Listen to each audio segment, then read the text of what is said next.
వచనాన్ని కనుక మనం చూస్తే ఆదికాండం 40వ అధ్యాయము 10వ వచనం కనుక మనం చదివితే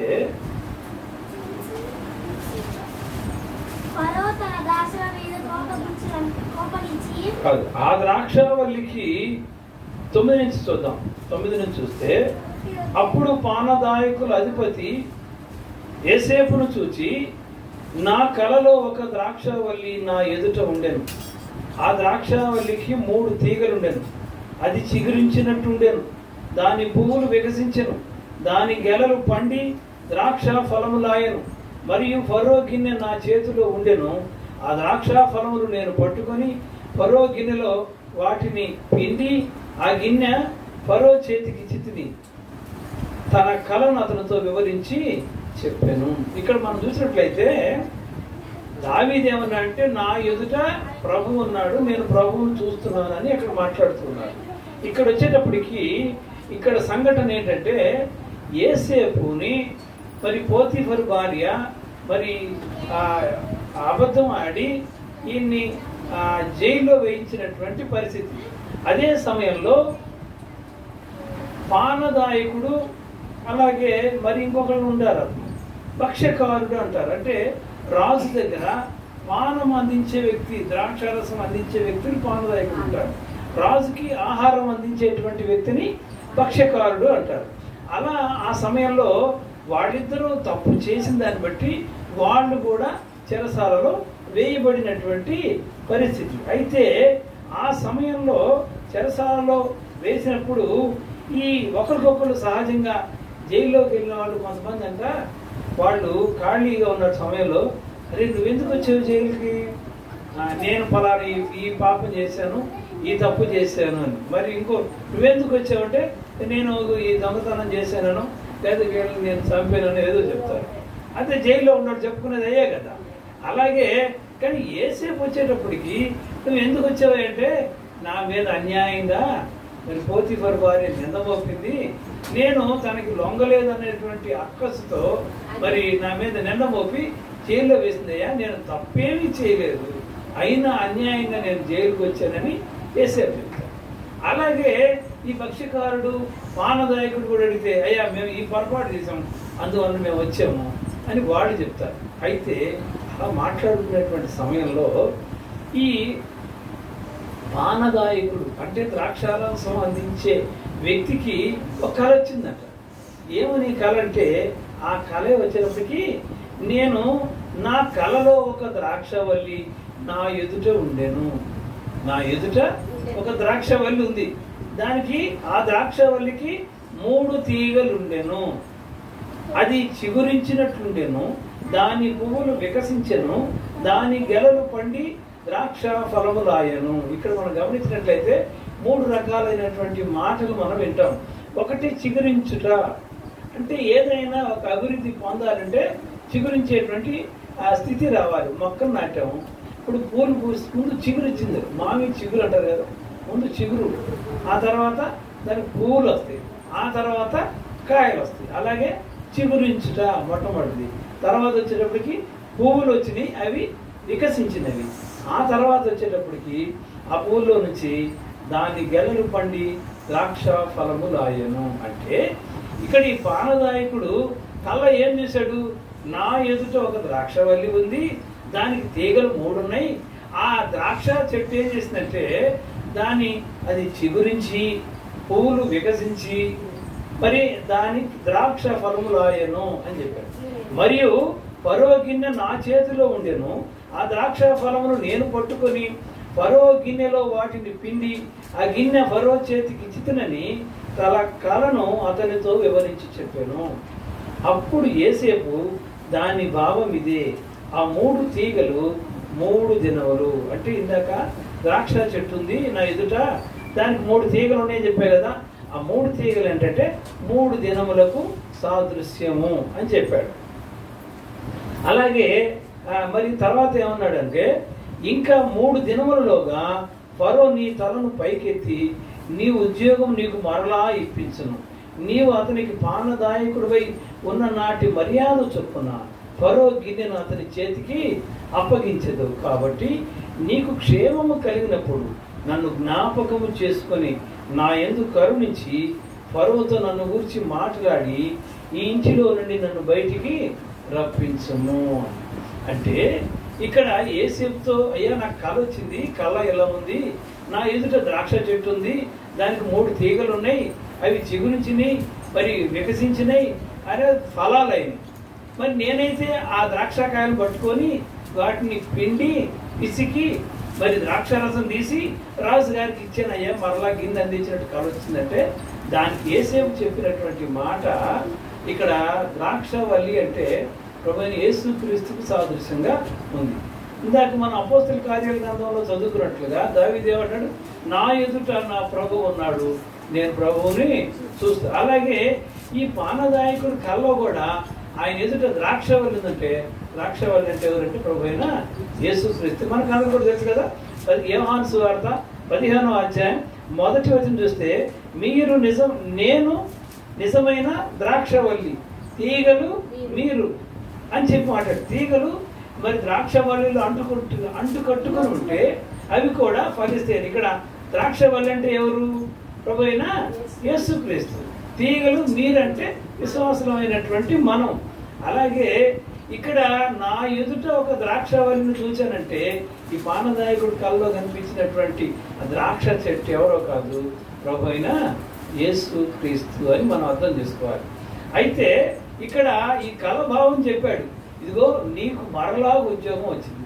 మరి కొంతమంది ఉద్యోగంలోనూ వ్యాపారంలోనూ తప్పులు చేస్తే వాళ్ళని సస్పెండ్ చేస్తారు, మరలా వారికి అవన్నీ పూర్తి అయిపోయిన తర్వాత ఇతను మంచివాడే అంటే ఉద్యోగం ఇస్తారు. అలాగే ఇతను కూడా ఈ కలభావాన్ని యేసేపు చెప్పి, అయ్యా నీకు ఖచ్చితంగా నువ్వు రాజుగారి దగ్గరికి వెళ్తావు, నువ్వు గిన్నె అందిస్తావు, అయితే నా గురించి రాజుగారికి ఒక మాట చెప్పు. ఏమని? అయ్యా నాతో పాటు అక్కడ యేసేపు ఉన్నాడు, ఆయన ఏ తప్పు చేయలేదు, అన్యాయంగా జైలు శిక్ష అనుభవిస్తున్నాడు, జ్ఞాపకం చేసుకోమని చెబుతారు. అయితే ఈ పానదాయకుడు ఏం చేస్తారంటే ఆ విషయాన్ని మర్చిపోతాడు. మరి ఉద్యోగం వచ్చింది, మర్చిపోతాడు. మర్చిపోయిన తర్వాత రాజుగారికి ఒక కళ వస్తే ఈ కళ చెప్పేది ఎవరంటే అప్పుడు గుర్తొచ్చింది పానదాయకుడికి. అయ్యో కళ బావని చెప్పిన ఒక ఆయన ఉన్నాడు యేసేపు అని, ఆయన చెరసాల్లో ఉన్నాడు కదా, నేను ఎంత మర్చిపోయానని చెప్పి అప్పుడు రాజుగారికి చెప్పితే అప్పుడు ఈ యేసేపు వచ్చి ఆ రాజుగారికి ఆ కళభావం చెప్పినట్లుగా కూడా మనం చూస్తూ ఉన్నాం. అయితే ఇప్పుడు కళభావం గురించి కాదు, కానీ మనం చూడవలసింది ఏంటంటే ఈ పానదాయకుడికి వచ్చినటువంటి కళలో ఆయన ఎదుట ద్రాక్షవల్లి ఉన్నది, అనగా ఆయన ఎదుట ప్రభువైన యేసుక్రీస్తు ఉన్నాడు. కనుక మనము యేసుక్రీస్తుని కనుక చూస్తే మనం ఎలా ఉంటామంటే మనము చిగురించే వారిగా ఉంటాం, మరి పుష్పములు వికసించినట్లుగా ఉంటాం, అలాగే ఫలాలు ఫలించే వారిగా ఉంటాం. అంటే నువ్వు ఈరోజు ఆరాధనలోకి వచ్చి నీ దేవుణ్ణి నువ్వు ఆరాధించి గణపరిచినట్లయితే దేవుడు నిన్ను మరి ఎంతగా ఆశీర్వదిస్తాడంటే దశల వారీగా చిగురించి ఫలించి మరి ఫలాలు వచ్చే రీతిగా ఎలాగుంటాయో ఆ రీతిగా దేవుడు నిన్ను ఆశీర్వదిస్తాడన్న మాటను మనము జ్ఞాపకం చేసుకోవాలి. అలాగే మనం చూసినట్లయితే ఇప్పుడు పానదాయకుడు గురించి మనం విన్నాం. భక్ష్యకారుడు కూడా, అంటే రాజుకి ఎవరైతే ఆహారం అందిస్తారో అతనికి కూడా కళ వచ్చింది. అతని కళ ఏంటో చూద్దాం మనం. ఇక్కడ 15వ వచనం నుంచి, ఆదికాండం 40వ అధ్యాయం 15వ వచనం నుంచి, ఎలాగనగా నేను హెబ్రీయుల దేశంలో నుండి దొంగిలబడి తిని అది నిశ్చయము, మరియు ఈ చెరసాలను వేయుటకు ఇక్కడ సహా నేనేమి చేయలేదని అతనితో చెప్పాను. అతను తెలిపిన భావం మంచిదని భక్ష్యకారుల అధిపతి అతను చూచి ఇట్లనెను, ఏమని? నేనును కలగండి. భక్ష్యకారుడు అన్నమాట, నేను కూడా కలగనయ్యా. ఎలాగా పానదాయకుడు కలగన్నాడో ఈయన కూడా కలగన్నాడంట. ఆ కళ ఏంటో చూద్దాం. ఇదిగో తెల్లని పిండి వంటలు గల 3 గంపలు నా తల మీద ఉండెను. ఎన్ని? 3 గంపలు నా తల మీద ఉండెను. మీది గంపలో ఫరో నిమిత్తము సమస్త విధములైన పిండి వంటలు ఉండెను. పక్షులు నా తల మీదనున్న ఆ గంపలో నుండి వాటిని తీసుకొని తినుచుండెను అని చెప్పినప్పుడు అంటే ఏంటి? ఈయన తల మీద 3 గంపలు ఉన్నాయి, ఆ గంపల్లో పిండి వంటలు ఉన్నాయి, ఆ పిండి వంటల్ని పక్షులు తింటున్నాయి. ఈ మాట చెప్తే యేసేపు చెప్పిన ఆ కళ భావం ఏంటంటే 18 అందుకు యేసేపు దాని భావం ఇదే, ఆ 3 గంపలు 3 దినములు. ఇందాక మనము 3 తీగలు ఉన్నాయం కదా, 3 తీగలు అంటే 3 దినాలు అన్నాం. అలాగే ఇక్కడ 3 గంపలు అంటే 3 దినాలతో సమానం. ఆ 3 గంపలు 3 దినములు. ఇంకా 3 దినములలోగా ఫరో నీ మీద నుండి నీ తలను పైకెత్తి రాను మీద నిన్ను వేలాడదీయించును. అప్పుడు పక్షులు నీ మీద నుండి నీ మాంసమును తినివేయనని ఉత్తరం ఇచ్చాను. ఆనందాయకుడికేమో కలస్తే యేసేపు చెప్పిన మాట ఏంటి? నీ ఉద్యోగం నీకు మరలా వచ్చింది అని చెప్పాడు. ఎందుకంటే ఆయన ఎదుట ద్రాక్షవల్లి ఉంది. అనగా నీకు కష్టం వచ్చినప్పుడు, నీకు ఇబ్బంది వచ్చినప్పుడు, నీకు అనారోగ్యం కలిగినప్పుడు మనుషులను ఆశ్రయించడం కాదు కానీ దేవుని మీద ఆధారపడాలి. అందుకనే దేవుని ఎదుటకు వచ్చి నేను నా ప్రభువును చూస్తున్నాను, నా ఎదుట ప్రభు ఉన్నాడు, నేను ప్రార్థన చేస్తున్నాను, నా ప్రార్థన దేవుడు ఆలకిస్తాడు, నా మొర దేవుడు వింటాడు అని ప్రార్థన చేస్తే అక్కడ పానదాయకుడికి పరలాగా ఉద్యోగం ఇచ్చాడు. కానీ భక్ష్యకారుడైతే అటువంటి కలగా అతడు దేవుణ్ణి కలిగినటువంటి వ్యక్తి కాదు, దేవుని భయం లేనటువంటి వ్యక్తికి సాదృశ్యంగా అతను మనకు కనపడతా ఉన్నాడు. మనం కూడా ఎవరైతే దేవుని భయం కలిగి ఉంటారో వారు మరి కలిగిన ఆపదలో నుంచి విడిపించబడతారన్న సత్యాన్ని మనము జ్ఞాపకం చేసుకోవాలి. ఈ భక్ష్యకారుడు కాగా మరి భావం ఏంటంటే 3 గంపలు ఉన్నాయి, అందులో పిండి వంటలు ఉన్నాయి, పక్షులు పిండి వంటలు తినేస్తాయి. అంటే ఆ 3 గంపలు 3 దినాలు. ఆ తర్వాత 3 దినాల తర్వాత నిన్ను మరి మాని మీద వేసి మరి నీ తల నరికి వేస్తాడు. కాబట్టి నువ్వు వేలాడ దీయించున్నట్టు చంపి వేస్తాడు. అలాగే 3 దినాల తర్వాత జరిగినట్లుగా కూడా మనం చూస్తూ ఉన్నాం. చూద్దాం 20వ వచనం తర్వాత. 3వ దినమందు జరిగినది ఏమనగా ఆ దినము ఫరో జన్మదినము కనుక. అంటే ఏంటి? వీళ్ళు కలగన్నటువంటి రోజు నుంచి 3 దినాలు ఎందుకు అంటున్నారంటే దాని రహస్యం ఇదనమాట. 3 దినాల తర్వాత ఫరో గారి జన్మదినం అంట, ఆయన పుట్టినరోజు అనమాట. కనుక అతను తన సేవకులందరికీ విందు చేయించి వారి నడుమ పానదాయకుల అధిపతి తలను, భక్ష్యకారుల అధిపతి తలను పైకెత్తి పానదాయకుల అధిపతి ఉద్యోగం మరలా అతనికి ఇచ్చాను. కనుక అతడు ఫరో చేతికి గిన్నెనిచ్చాను. మరియు యేసేపు వారికి తెలిపిన భావం చొప్పున భక్ష్యకారుల అధిపతిని వేలాడదీయించెను. అయితే పానదాయకుల అధిపతి యేసేపును జ్ఞాపకం చేసుకొనక అతన్ని మర్చిపోయాను. ఈ రోజుల్లో చాలా మంది ఇలాగే ఉన్నారండి. పొందిన మేలు వెంటనే మర్చిపోతారు, కృతజ్ఞత లేనట్టుగా ఉంటారు. మరి పానదాయకుడికి యేసేపు కలభావం చెప్పి నీకు ఉద్యోగం నీకు మరలా వచ్చిందే అని చెప్తే ఆ విషయాన్ని మేలు పొందుకున్నాడు కానీ మర్చిపోతూ ఉన్నాడు. అందుకనే సాక్ష్యాలు చెప్పేది. ఎందుకని? సాక్ష్యం చెప్పడం ద్వారా నీవు దేవుని నామాన్ని గణపరిచినటువంటి వ్యక్తిగా అవుతావు. ఎలాగా? దేవుని సంఘములో దేవుని బిడ్డల ఎదుట దేవుడు నాకు ఈ మేలు చేశాడు, ఈ సహాయం చేశాడు అని గనక నువ్వు సాక్ష్యం చెబితే నీ సాక్ష్యము దేవునికి మహిమకరముగా ఉంటుంది.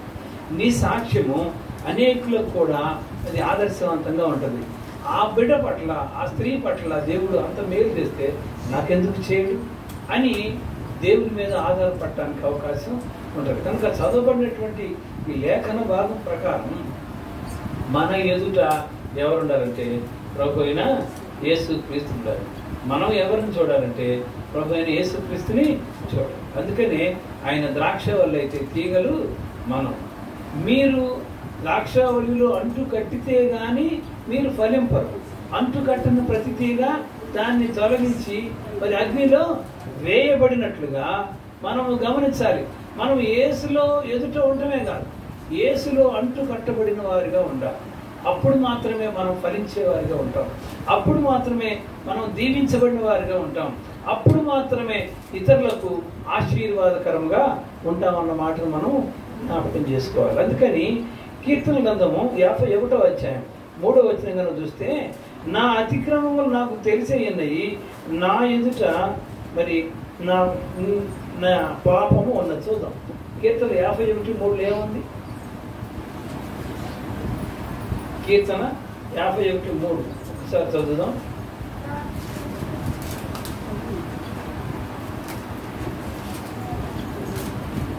నా అతిక్రమములు నాకు తెలిసే ఉన్నవి, నా పాపం ఎల్లప్పుడూ నా ఎదుట ఉన్నది. నీకు కేవలము నీకే విరోధముగా నేను పాపం చేసి ఉన్నాను, నీ దృష్టి ఎదుట నేను చెడుతనం చేసి ఉన్నాను. కావున ఆజ్ఞ ఇచ్చినప్పుడు నీవు నీతిమంతుడవుగా అగపడుదువు, తీర్పు తీర్చినప్పుడు నిర్మలుడుగా అగపడుదువు. ఇక్కడ మనం గమనించినట్లయితే దేవుని ఎదుటకు రాకముందు చేయవలసిన పని ఏంటో ఇక్కడ దావీదు గారు చెప్తా ఉన్నాడు. ఏమని? నా పాపము నా ఎదుట ఉన్నది కనుక దానిని నీవు తీసివేయాలన్నట్టుగా మాట్లాడుతాను. నా దోషము నా అతిక్రమము నాకు తెలిసే ఉన్నవి, నా పాపం ఎల్లప్పుడూ నా ఎదుట ఉన్నది. ప్రభువైన యేసుని ఎదుట ఉండాలి. దానికన్నా ముందు ఏం చేయాలంటే నీవు చేసిన పాపమును నీవు ఒప్పుకున్నాడు. ఈ 51వ కీర్తన చూస్తే ఆయన కన్నీటి కీర్తనగా ఈ కీర్తనని చెప్పచ్చు. ఎందుకంటే ఆ కీర్తనలో ఆయన అంటాడు, అసలు ఇంకా మనం గమనించినట్లయితే 5వ వచనం, నేను పాపములో పుట్టినవాడను, పాపములోనే నా తల్లి నన్ను గర్భంలో ధరించెను. నీవు అంతరంగములో సత్యము కోరుచున్నావు, ఆంతర్యమున నాకు జ్ఞానము తెలియజేయుదువు. నేను పవిత్రుడగినట్లు హిస్సోపుతో నా పాపము పరిహరింపు, హిమము కంటేను నేను తెల్లగా ఉండినట్లు నీవు నన్ను కడుగుము. అంటే ఏంటి? నా పాపములు తీసివేయి ప్రభువా, నా పాపములను హిస్సోపుతో కడుగు ప్రభువా. ఇప్పుడు మనం ఏం చేయాలంటే మన పాపములను క్రీస్తు రక్తంతో మన పాపములను కడుక్కోవాలి. అప్పుడు మన పాపముల నుంచి మనము విడిపించబడతాం. 11వ వచనం కనుక చూస్తే 51వ కీర్తన 11వ వచనంలో, నీ సన్నిధిలో నుండి నన్ను త్రోసివేయకము, నీ పరిశుద్ధాత్మను నా యొద్ద నుండి తీసివేయకము, నీ రక్షణానందము నాకు మరలా పుట్టించుము. అయ్యా, నీ సన్నిధి లేకపోతే నేను బ్రతకలేదు, కాబట్టి నన్ను త్రోసేయొద్దు ప్రభువా, నీ రక్షణానందం నాకు మరలా పుట్టించు. నీ పరిశుద్ధాత్మ నాలో ఉంచు ప్రభువా, పరిశుద్ధాత్మ నాలో నుంచి తీసేయొద్దు ఆయన. నీకు ఇష్టమైనటువంటి వ్యక్తిగా నేను జీవించడానికి సహాయం దయచేయండి. నా పాపములను తీసివేయండి, నా అతిక్రమములను నేను ఒప్పుకుంటున్నాను ప్రభువా అని మనం ప్రార్థన చేస్తే నీ పాపం నుంచి విడిపించబడిన తర్వాత అప్పుడు నీవు ప్రభువుని చూడగలవు. అందుకనే మనం ఒక్కోసారి చేసే ప్రార్థన ఎందుకు అది దేవుని సన్నిధికి చేరట్లేదంటే మనకును దేవునికి పాపములు అడ్డుగా ఉన్నవి కనుక మన ప్రార్థన దేవునికి చేరట్లేదు.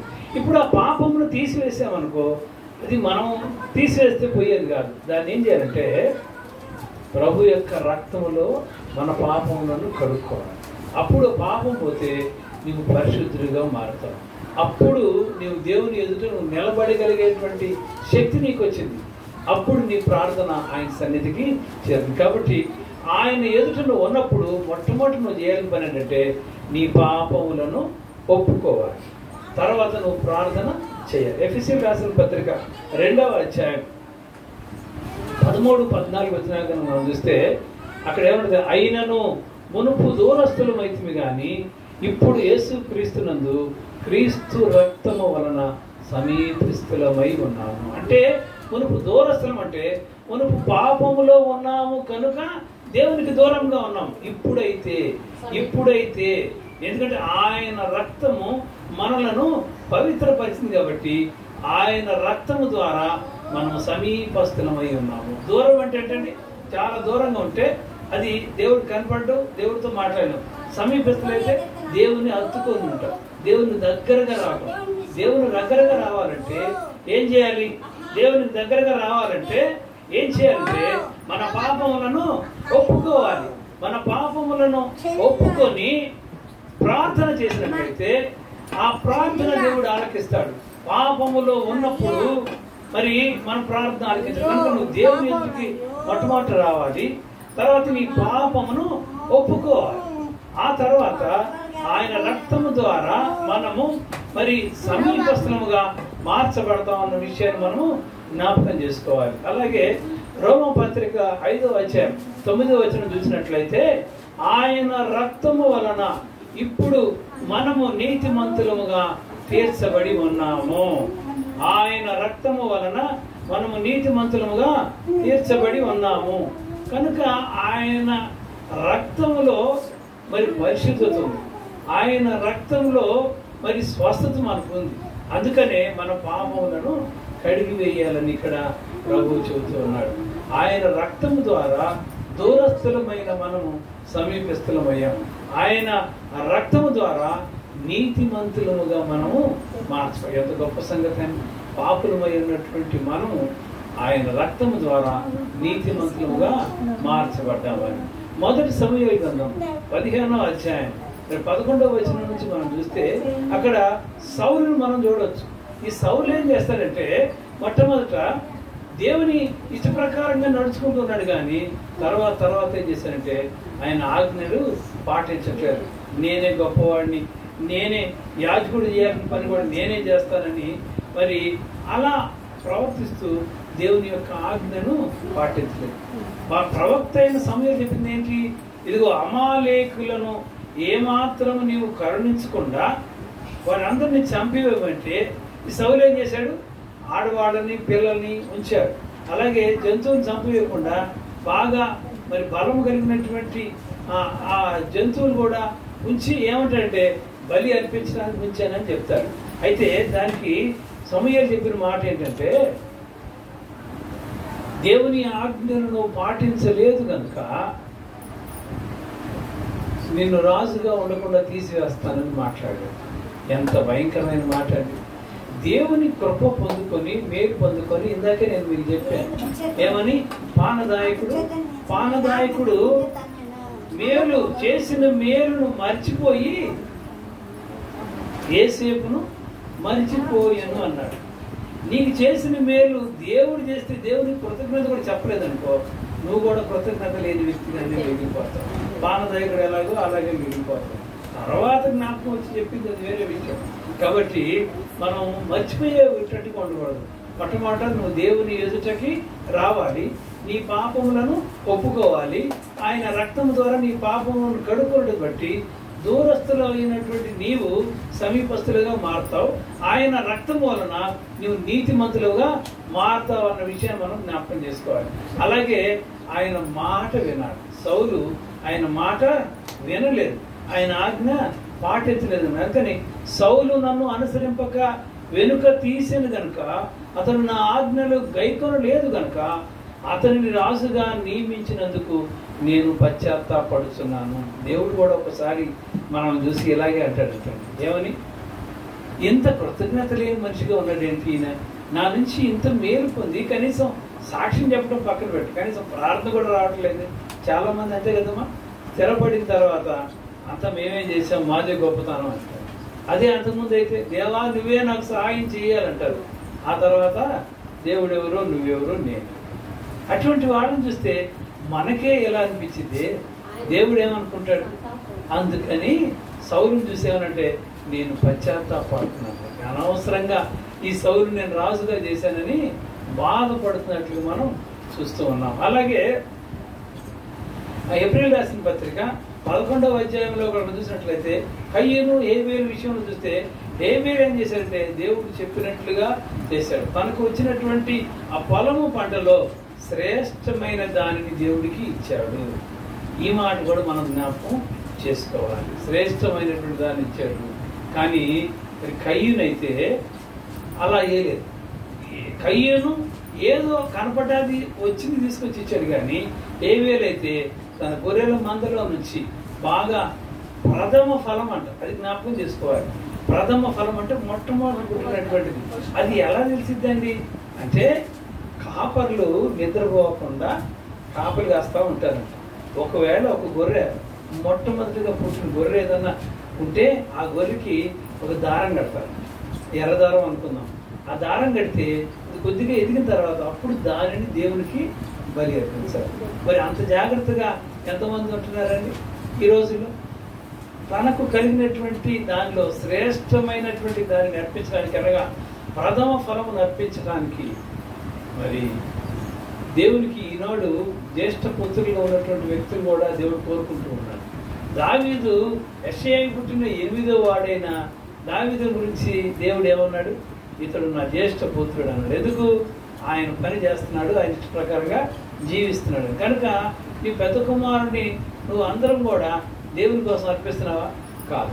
చదువుకొని బాగా ఉద్యోగాలు చేయించుకుంటూ ఎవడైతే పనికి మాలినోడుగా ఉన్నాడో, చదువు లేనివాడుగా ఉన్నాడో, అల్లరి చెలవుగా తిరుగుతాడు, అప్పుడు వాడినంటే పాస్ట్ స్టడీకి పంపిస్తారంట. ఎంత దారుణం అండి. శ్రేష్టమైనటువంటిది ప్రథమ ఫలాన్ని దేవుడికి తీయాలంటే మరి ఇటువంటి పరిస్థితుల్లో ఎలాగ మనం అభివృద్ధి చెందగలం, ఎలాగ మనం ఆశీర్వదించగలం? కనుక మనం జ్ఞాపకం చేసుకోవాల్సి ఏంటంటే, మొట్టమొదటిగా ప్రభు ఎదుటకు నువ్వు రావాలి. ప్రభువు నువ్వు చూడాలంటే నీ పాపములను నీవు విడిచిపెట్టాలి. నీ పాపములను క్రీస్తు రక్తంలో కడుక్కోవాలి. నీ పాపములను క్రీస్తు రక్తంలో కడుక్కున్న తర్వాత నీవు దూరస్తులైన నీవు సమీపస్తులుగా మారుతావు. అలాగే క్రీస్తు రక్తము ద్వారా నీవు నీతిమంతుడిగా మారుతావు. అలాగే ఆయన ఆజ్ఞల ప్రకారం నీవు నడుచుకోవాలి. అలాగే శ్రేష్టమైనటువంటి దానిని దేవునికి నీవు సమర్పించాలి. ఇన్ని పనులు ఉన్నాయండి. ఎందుకంటే ఆయన మన ఎదుట ఉన్నాడు అంటే ఆయన ద్రాక్షవల్లి అంటే ప్రభువైన యేసుక్రీస్తు. పానదాయకుడికి కల్లో ద్రాక్షవల్లి కనిపించినట్లుగా నీకు నాకు ద్రాక్షవల్లి అయిన యేసు నీకు నాకు కనపడాలి. ఆయన ఎదుట మనం ఉండాలి. మన పాపములను ఒప్పుకుంటే ఆయన మన జీవితం ఎలా చేస్తారంటే, ఆ ద్రాక్ష చెట్టు మనకి చిగురించి పుష్పించి ఫలించినట్లుగా, ద్రాక్ష ఫలములు వచ్చినట్లుగా చేస్తారంటే నీవు దశల వారీగా అభివృద్ధి పొందుతావు. నీవు అభివృద్ధి పొందుట కేవలం నీ వరకు కాదు, కానీ ఇతరులకు కూడా ఆశీర్వాదకరంగా నువ్వు అలా ఉండటానికి పరిశుద్ధాత్మ దేవుడు మనకు సహాయము దయచేయునుగాక. ఆమేన్. చిన్న మాట ప్రార్థన చేసుకుందాం. మహాపరిశుద్ధుడా, ప్రేమ కలిగిన మా ప్రియ పరలోకపు తండ్రి, మీకు వందనాలు, స్తోత్రాలు చెల్లిస్తూ ఉన్నాం. ఈ పునరుద్ధాన ఆరాధనలో ప్రభా ఇంత కనుక మీరు మాతో ఉన్నారు, మీకు వందనాలు. మీరు మాతో మాట్లాడారు, మీకే స్తోత్రాలు. ద్రాక్షవల్లిని ప్రభా ఆయన మా ఎదుట ఉంచారు. మానదాయకుడు ఆయన కన్నటువంటి కళాభావం ప్రభా మీరు మాకు ఆయన వివరించారు. ఆయన కళలో ద్రాక్షవల్లి ఎదురుగా ఉన్నది, ద్రాక్ష చెట్టు అనగా మీరే ప్రభా. ఆయన ఆ ద్రాక్ష చెట్టు ఎలాగూ చిగురు